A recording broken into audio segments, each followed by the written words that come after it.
Aloha. Welcome back to the SANDCAST, brought to you by Wilson, your favorite volleyball. Today we have a rare episode because, we usually have the fan Q&A bringing in Savvy and Travi, but today we're going to sub out Travi. We finally got our boy out on the road. He's in Qatar. Ew. He's battling out there in the one star that's happening before the 4-star, which is happening in about 2 weeks, I believe. And so it's me and Savvy here, and we're just gonna kind of give you guys a little update on what's been going on. And there's been a lot of questions coming in. I asked on Instagram if any fans had questions, and a ton of the questions were about the CQ that just happened and the Olympics and all the weirdness that's happening. So we'll get to that. Absolutely. Well, thanks for having me. As always, we're stoked for Travis. He's killing it out there. And so I'm sure it's what time? Probably the middle of the night right now for him. So we gave him the episode off, but I'm stoked to be here with Tri. I've actually done an interview with him already during COVID. And so it's been nice to get to know him before that and on the SANDCAST. So we just want to update you guys on, kind of everyone in the Olympic standings, but mostly what's going on with Tri and the country quota and kind of what it's going to look like moving forward in the summer. And these are questions that I don't even know the answers to. So I was writing these and I was like, oh my gosh, like I had to look some stuff up. So like, I don't even really know what happened. I'm going into season trying to focus on my own stuff. And then I hear some stuff. I'm like, oh my gosh, I need to update myself. So I'm stoked I get to talk to you, Tri. Yeah, for sure. It's been confusing even for me. Yeah, it's a lot. It's kind of an interesting time right now. So just to start it off, I just want you to kind of, as much as you want to talk about, kind of just update us on your current status with Trevor going to Tokyo, how the points work, kind of break it down, maybe talk about the other teams as well. Yeah. And then kind of talk about what happened at the country quota and what that means for you going forward. For sure. Okay, so, the current situation hasn't changed in a long time, right? Because we haven't played. So the last time we played was Doha 2020. And now we're 2 weeks away from Doha 2021. That's the last time we played internationally. It was the first event of last year and the last event of last year. Wow. We're in the same place we've been for a long time, which is kind of a mental battle in itself. And Jake and Taylor have a slight lead. If you look at my Instagram, I posted actually I can look it up right now. I posted the points a little while back because someone posted and I was like, oh, I'm sure fans would love to know this. Here they are. This is for the men's. Gibbon, Taylor, Crab have 6,680 points. Trevor and I have 6,360 points. Dahlhauser, Lucena have 5,840 points. So we're all really close. And that's the Olympic standings. So your best 12 finishes starting in the beginning of 2019. So it was supposed to be 2 years. Now it's 3. We're all really close. Gibbon, Crab have a bit of a lead over us. Dahlhauser, Lucena are a little bit behind, but they have a finish to add, right? So they haven't gotten their 12 finishes. So we're going to be dropping a finish in order to add a better finish to our 12. And they're going to add one more, which is going to be this Qatar event. So that's the landscape. We're all really close. We knew that for a year, and we came up. We're coming up on this season and training and assuming we're all going to be in Qatar in the main draw. And this is a mistake on my part. We didn't realize that when I broke my hand and we did poorly in 2 5-stars because of it. I broke my hand. We had to pull out at 17th. We went to Rome just to play and get 25th points. And I played left-handed. And we got a 25th. And before that in Stade, we actually got a 25th, which was just straight up our fault after World Champs. We had a little bit of a World Champs hangover. But we were high in the Olympic ranking. We're number 11 in the Olympic ranking. I believe we're top 15 in the world. So I never looked at entry points. I thought we were main draw the whole time. My whole team thought we were main draw the whole time. And it's honestly rare that every team goes to one event in the world. Usually there's always a few teams that don't go. So there was a slim chance that we weren't going to be in the main draw. Anyway, there's only one event scheduled right now, and nobody wants to take the chance of missing it. So everybody signed up. Our entry points are crap because your entry points are your best 4 out of your last 6 events, and they're really bad. Even though we had gotten a bronze medal in Mexico, we just did bad in the 5 stars. So we got slid into the 2 seed in the qualifier. I believe we're still the 1 or 2 seed in the qualifier points wise. And when the US has enough teams sign up, if you're in the qualifier, you have to play in the country quota. So now, like 2 weeks out from the event, 2.5 weeks, which is, again, my fault, we're training to play in Qatar in 3 weeks down the road. And we realize we have to play in a country quota all of a sudden. Oh my gosh. And then we're the top seed in the country quota. There's 4 teams. We have to play the 4 seed. So luckily you get to play the worst team, right? Not really the case because Kame Schalk doesn't have any points. The Olympian coming from Canada, playing with Theo Brunner, who's also, I would say that they're probably the top team after us. They're probably the 4 team for the US in terms of talent right now. So all of a sudden we find ourselves playing 1 match. Anyone can win it. We have everything to lose. Our opponents have everything to gain and nothing to lose. And they're not the 4 seed. They should be the 2 seed talent-wise. And we took care of the first set. And then we just didn't have the energy, and we hadn't competed. It was kind of unfamiliar. Keeping ourselves in that mindset we needed to be in to finish the match, and we ended up losing in 3. And all of a sudden we're not playing in the first event of the year, the only event scheduled, one that we've been literally talking about and thinking about for I don't know, this whole year. So that was very frustrating. And basically the other teams are going to get a freebie. They're going to get a free shot to gain points on us, which is extremely frustrating. And I was not I actually haven't been a very pleasant person for a few days now.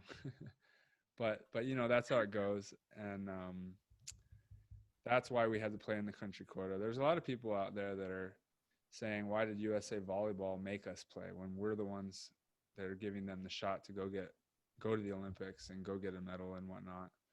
And that's not really for me to answer. I'm way too biased here. But at the end of the day, we knew what the rules were.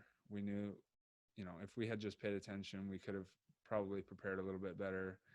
It's a country quota. Anyone can win 1 match. So it's just a dangerous place to put yourselves, and we put ourselves there. I take a lot of that on myself for breaking my hand. And it's just another obstacle we got to get through. But that's what happened with the CQ. And if you guys want to talk to USA why they didn't let us skip it, then you can do that. But that's not for me to use as an excuse. And I'm sure the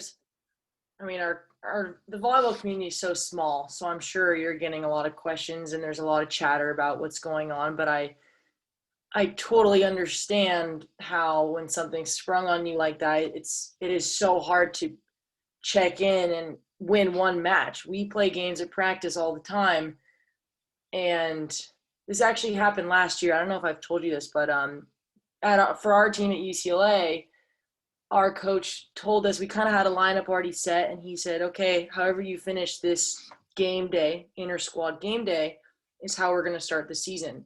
And everyone's heads just like exploded. And we're all, the people in the top 5, they're already playing. So, and every line matters the same. But to have your spot threatened like that for 1 match it was so frustrating and scary. And it's a whole nother layer of pressure that you put on yourself. So I can't even imagine having to go out and win 1 game to go to a tournament you already thought you were going to. So, I get it, just being an athlete, but this is on a way larger scale than anything I've ever been a part of. So tell us a little bit more about what this means for you now moving forward. You're not going there, but Nick and Phil are, and what this means point wise and what you're going to do to move forward from this. You know, I'm sure you're still obviously in contention to go, but you know, what is the standing with the other teams right now? Obviously it's USA. You want your other fellow USA people to do well, but you're not there to compete and add points to your own points as a team. So what does this mean for you moving forward? Yeah. So what I've been told is that Phil and Nick have to get a top 5 finish.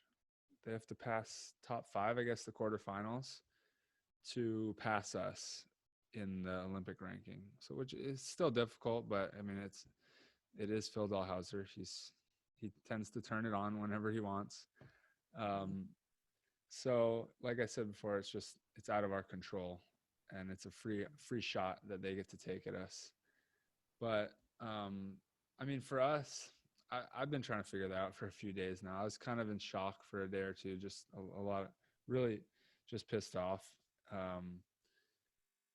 that I don't know. It's just like another setback. I've had a lot of setbacks so far, and I'm getting pretty sick of them. But, you know, having sat with it for a few days, talked to my mentor, my trainer, my coach, or all my coaches, the team, we all sat down. We're just going to use it as fuel, to be honest. It's all out of our control at this point. We played, we trained hard, we put in the work. We're not happy with the way we played, but we realized a few adjustments. We need to be going 100% every practice to get ourselves up to that competition level. Whereas I think so many reps of just working on fundamentals kind of like lulled us into this like 85% like level where we're just consistently there, or even 90. And playing in a real live match with pressure kind of like made us realize that we weren't moving at 100%, weren't like really going 100% for those balls that are, you know, a few inches out of your reach or whatever it may be, coming in to hit every time. So we're just using those lessons that we learned from the match to move forward. And there's been a lot of, at least for me, you know, a lot of reflection. I had another chat with my coach yesterday about, you know, taking responsibility and holding, you know, Trevor accountable, even Jose. I'm not one of those guys that I like to take it all upon myself. I don't like to put anything on my teammates. Yeah.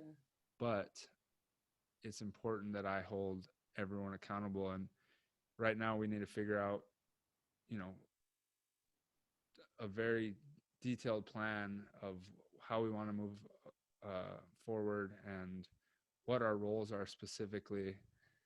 And this big loss just kind of like brought that all to the forefront, which is great.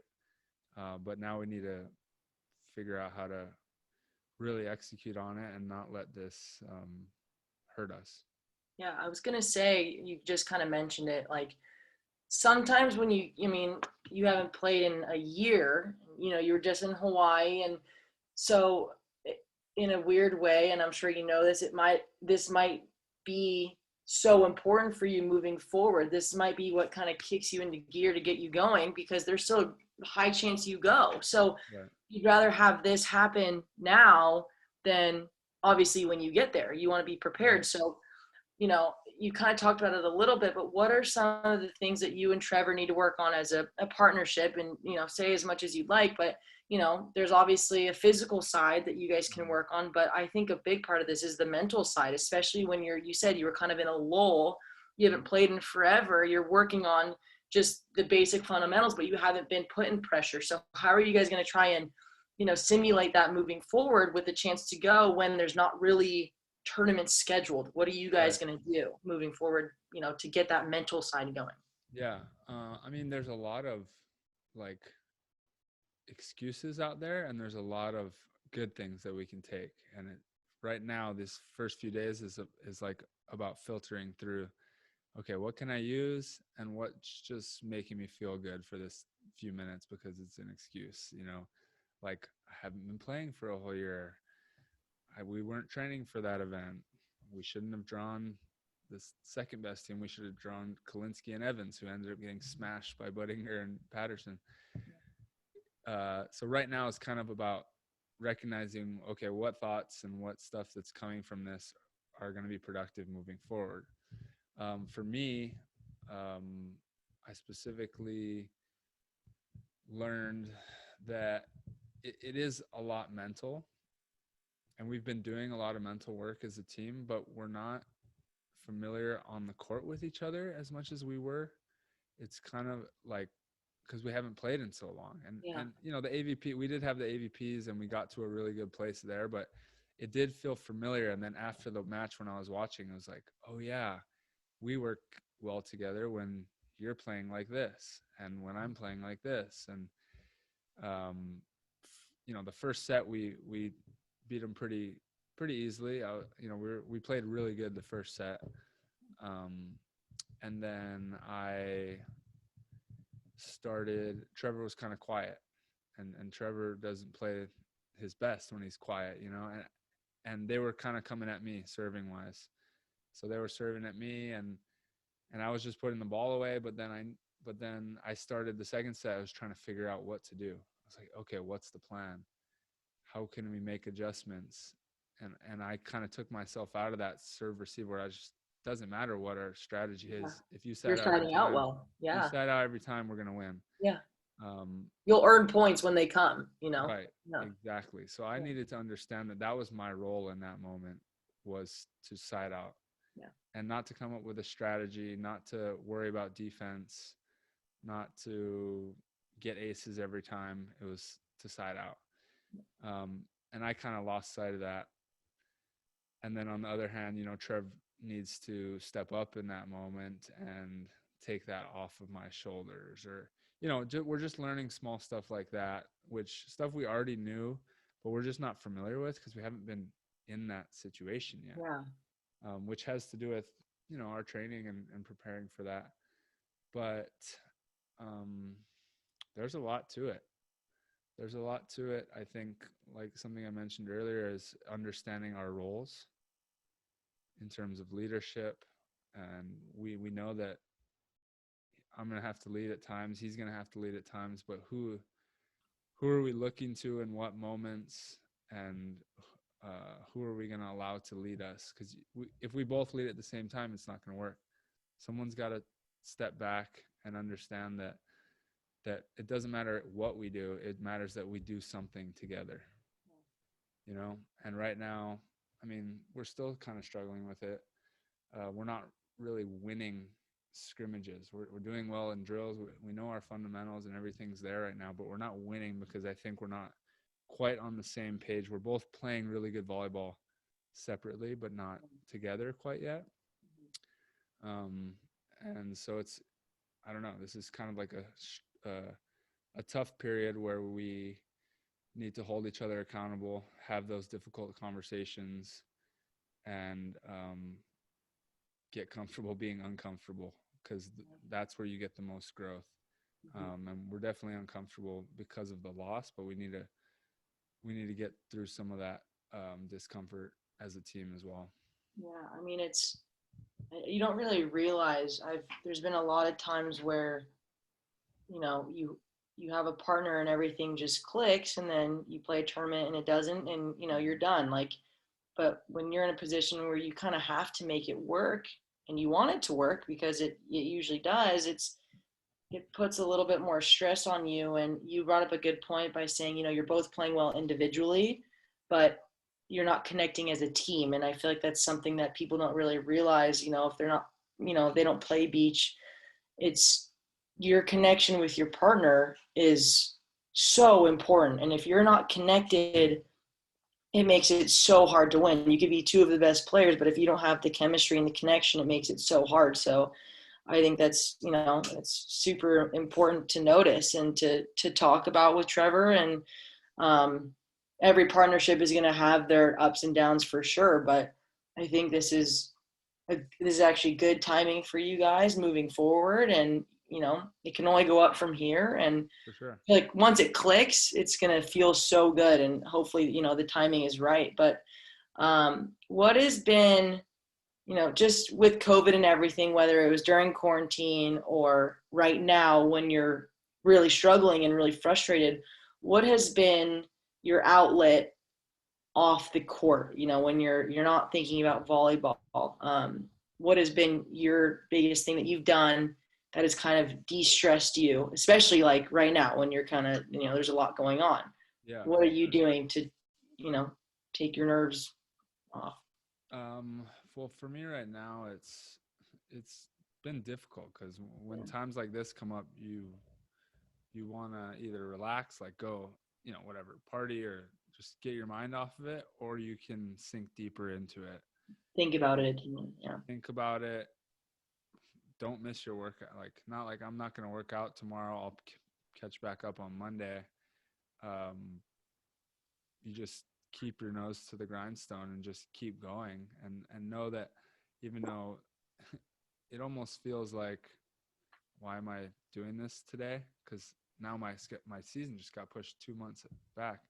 I know from experience that, like, when you, instead of running away from it and making excuses and giving myself a break, I'm just gonna go through it. I'm gonna feel the uncomfortable stuff. I'm gonna suck it up for this week or two when it really sucks, and stay on the path, because I think in the long run that's what's gonna serve me best. But in terms of getting my mind off things, I have a family now, so like the second my daughter runs up to me, I can forget about everything, and that's something that I've prioritized early on. I've set my priorities. I know that family is more important than volleyball.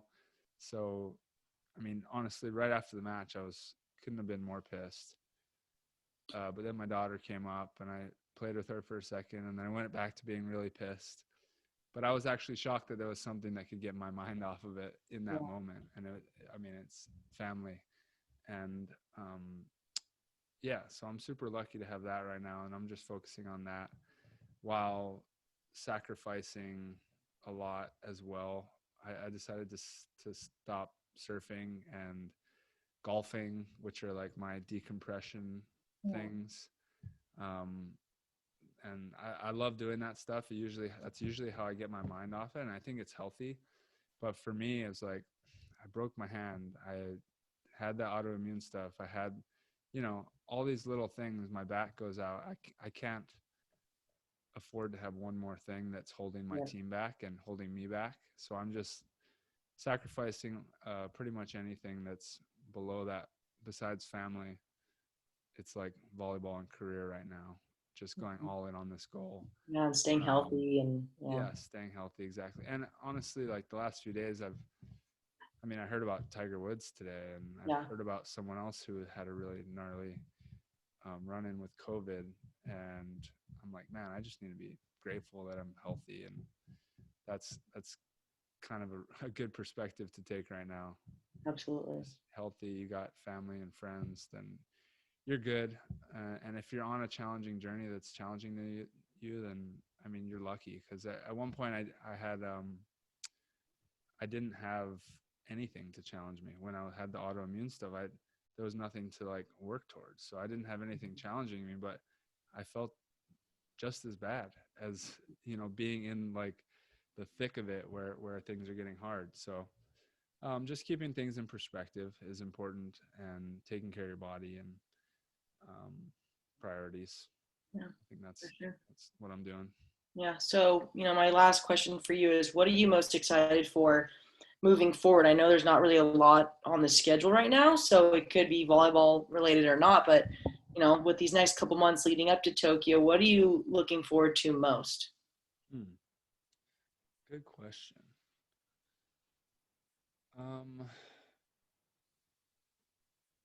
Yeah, I'm so all in on this volleyball, on this trying to qualify for the Olympics. thing that I'm just looking forward to the next step of it. Even being kind of in the dumps right now. I've been here before. That's the beauty of experience. I know I've been here. I know how it works out, and I know that I've gotten to, I've hit my peaks after things like this have happened, and I know that they'll come again. So I guess I'm excited for the next few steps to see how the work that I'm putting in now will help me moving forward. But like I said, there's not much else. I mean, I'm trying to find a home right now, and I need to buy a car. So those are exciting things, also things that swirl around in my head. But yeah, I don't know. I guess I'm trying to live a boring life right now. Usually I'm like, go somewhere, jump off the cliff and golf and surf and do things. Adventure, but right now I'm trying not to. I'm trying to be boring and just focus and go all in on this thing. Yeah, it's awesome. It's so exciting. So I'm so excited to see how it plays out. Obviously, I'm rooting for you, but I loved getting to talk to you and kind of update, get an update for myself, because we get Timmy Brewster, you know who that is. He comes in, he sometimes, he used to be kind of more of a practice player, but with COVID now, he kind of comes in and just kind of helps around with the team, and he's great. And it was cool getting to talk to him. I'm like, hey, I'm doing an interview with Tri after this. Like, what's going on? Fill me in. Cause I'm so out of the loop. I haven't been on social media that much. So I'm like, what happened? Like what's the point stuff? Cause he knows everything. He's like, so all into volley. So, and then, obviously I didn't talk to Jose at all, but I saw Jose today, and he's my coach for my match against Long Beach. I'm super excited to finally work with him, but I didn't even realize that you're working with him as well. So he's got a lot on his plate too. It's just, exactly. we're all connected in our own ways, but thank you for talking to me and, filling everyone in on your status with everything. Sure. Yeah. Yeah. I hope it clears a little bit of things up, and, we'll keep everyone updated. Travis is out there. He's our on-field reporter. So we're going to have a lot of info on the 1-star, obviously, but he's going to let us know what it feels like to be out in Doha. And then once the 4-star gets going, we're going to have a lot of good intel on that one as well. Yeah. Well, thank you again. That was awesome. Savvy, thank you for jumping on with me. It's been fun. This is like our first episode without Travis. I know. This is like my 4th or 5th one. And it gets more fun every time. I just feel like the more I talk to you guys and get to know you guys, I'm so 100% comfortable hopping on with either of you and, just chatting about anything. So I'm, again, so thankful to be here and be a part of this. And now I have these little connections in the volleyball world, and I'm, it's so exciting for me. So yeah, no problem at all. Yeah, we love having you. We love the fresh perspective. Appreciate it. All right. All right, Savvy. Take it easy. Thank you. Bye. Boots.